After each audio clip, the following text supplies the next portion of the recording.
Hello, everyone, and welcome to another edition of the High Point Hello. I'm Kevin McMahon, and this week we're joined by men's lacrosse assistant coach, offensive coordinator, the OC, Kenny Broschart. Coach Broschart, thank you so much for joining us. Thanks, Kevin. It's great to be here. Great to see your face and hang out with you for a little bit. Yeah, thanks for joining us and taking some time today to, talk about the season, just talk lacrosse. I know it's something that we both like to do, so it's exciting to sit here and get to do that. And let everybody listen. So this is you're heading into how many seasons are you here? I should know that, but what, 3 or 4? This will be technically my 4th year. Okay. I guess 3.5 because last year got a little cut short. But right. Yeah. So we'll start with what made you want to come to High Point. When you got the opportunity, kind of walk us through that choice and your experience so far. First and foremost was obviously Coach Torpy and the relationship with him. He's one of the best coaches in the game, and I think a great mentor to coaches society and also to the young men on his team. So he's done a great job with this program, and from the outside looking in, I knew how beautiful the school was and what was going on, but I was really interested in what he was able to do with the program in such a short amount of time. So I knew I could learn a lot and grow a lot as a coach, just being part of the staff here. So I want to get into the season and some questions about the schedule, but before I do that, I want to ask you about how your quarantine was and some of the things you were doing to stay busy with you and your family. Yeah, quarantine was, to be honest, at first it was kind of weird, but in many ways there was a lot of positives out of it. I got to spend a lot of time with my kids. This is the most time I think I've ever spent with my kids, for good and for bad. But but I love them, and so it was a lot of time of we played every sport imaginable, from basketball to lacrosse to we even bought a badminton set, tennis. I think rollerblades is the hot new thing this week. So, we've pretty much done everything together outside, especially. So with the nice weather here in North Carolina, it's been great. And so in many ways, it's been a positive for us, even though we lost the lacrosse season and, missing our guys so much. Who is the best badminton player in the family? Who really shined in that sport? I don't know. I always hate talking about myself, but I am the best. I actually got 100 in high school for beating my high school gym teacher, who wasn't beat for 20 years. And since then, I've kind of carried that with me. So did you introduce that sport to your family knowing that you were so good at it? You're like... Just knowing that I liked it so much. But yeah, it's kind of weird. I don't know. It's a weird fact, I guess. I like that. We'll have to add that to your bio. I like that. Yeah. Badminton expert.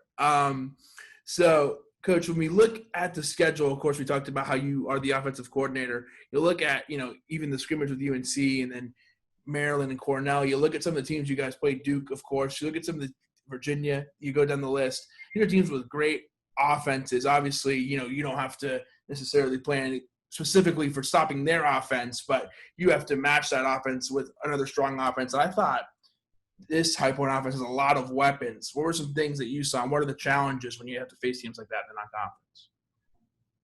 Yeah, I mean, I think anytime you're facing the top tier of Division I, you want to make sure you match their talent. And, the one thing that a lot of people don't know about us is we have a ton of talent on the offensive end.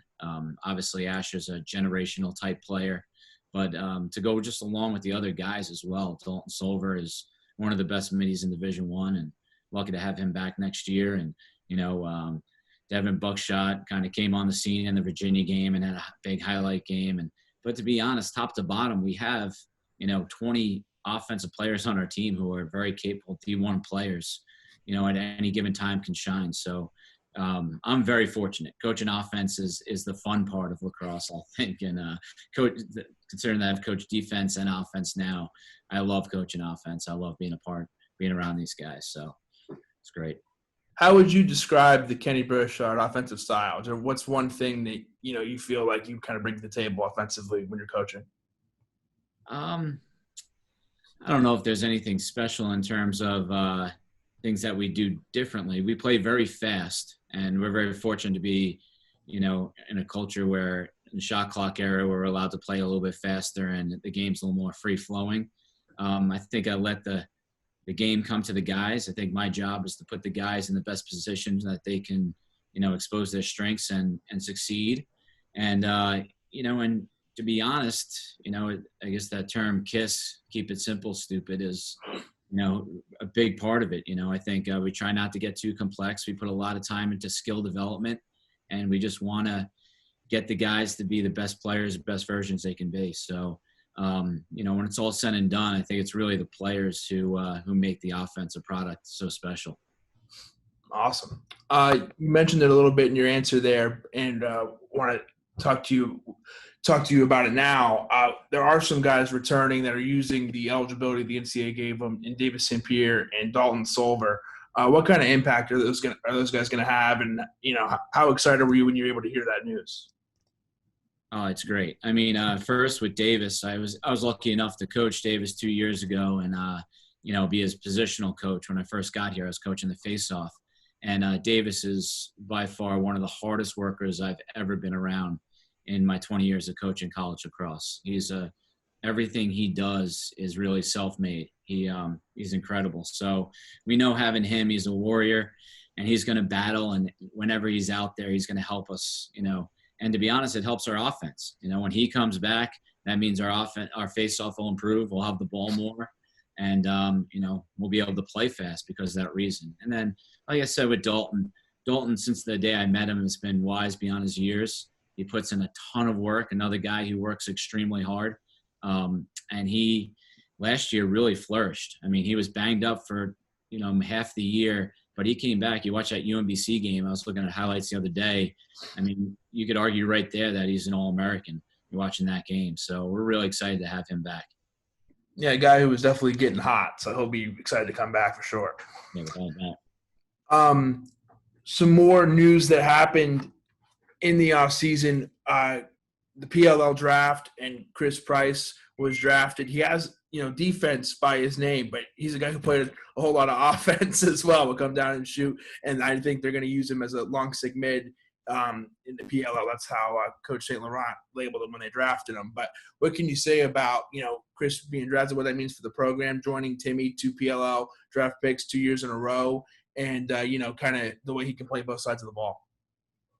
Yeah, I mean, I think anytime you get a player drafted to such an elite league like the PLL, which is really the cream of the crop, it says a lot about your program. And it says a lot about not only Chris as a player, but also the skill development work that's got put into him through the years, and how much better he got. We're very lucky to have Coach Torpy and, Coach Tuma, who are two unbelievable defensive minds and skill development wise that got him to that place. And a lot of credit to Chris. I mean, he really worked hard, and he's probably one of the nastiest defensemen I've been around. There's plenty of times in practice I told him to kind of chill out a little bit on some of our freshmen.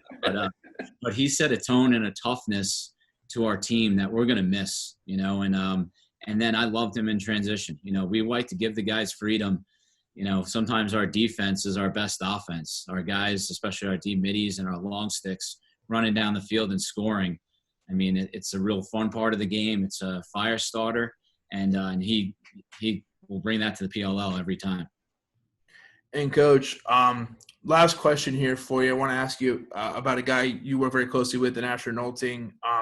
Due to everything that has been going on in the country lately, Asher, one of the few African-American players in lacrosse, and chose to use his platform and his voice to speak up about his experience and changes that can be made. And he was in a U.S. Lacrosse magazine article, was interviewed, and was on Inside Lacrosse. So, what can you say about, the kind of guy Asher is?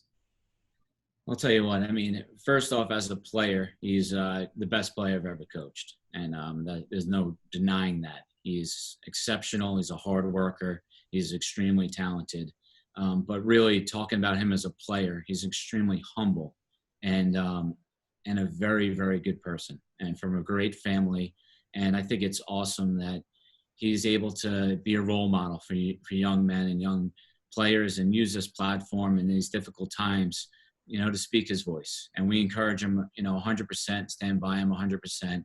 And I just think it's really cool that we have a guy on our team that could be such a great role model for young men. So, we love him, and I miss him now. It's been a while since I've seen him, but we're excited to have him back, and maybe even have him back for 2 years, which would be great. Yeah, and he said in the article, he's like, I wasn't sure about how big my platform was, and he got picked up by 3, lacrosse media sites who wanted to report his story, and I know he got a lot of feedback, so people were happy that he spoke up. But Coach, is there anything that we haven't touched on that you want to hit on? Thank you so much for joining us. You were outstanding. No, absolutely. I would say the thing that's pretty cool that maybe a lot of people don't know out there is with this whole quarantine thing, it's kind of changed the way that coaching has happened a lot. Right now we're on a Zoom, and, I never used Zoom before this thing. I knew about it, but, we never did it. But even as a coaching staff, we do a lot more face-to-face Zoom sessions. There's a lot more learning going on out there, and a lot more learning with our guys. So we're spending a lot of time on Zoom with our guys that we would never during this time of the year ever spend with them. So we know our freshmen coming in, pretty well. We're going to spend some time, giving them some of our stuff, some of our culture pieces. And, I think that's going to help us going forward. I think that's something that's going to change the platform of lacrosse going forward. That's awesome. Well, Coach, thank you so much for joining us. You were great. And I know it's only June, but I'll speak for myself. I'm ready for some High Point lacrosse to be back in Busch Stadium. Man, it's unbelievable. I'm dying here. So it's good seeing you. Good seeing you too. Thanks so much, Coach. Yeah, thanks for having me. Bye.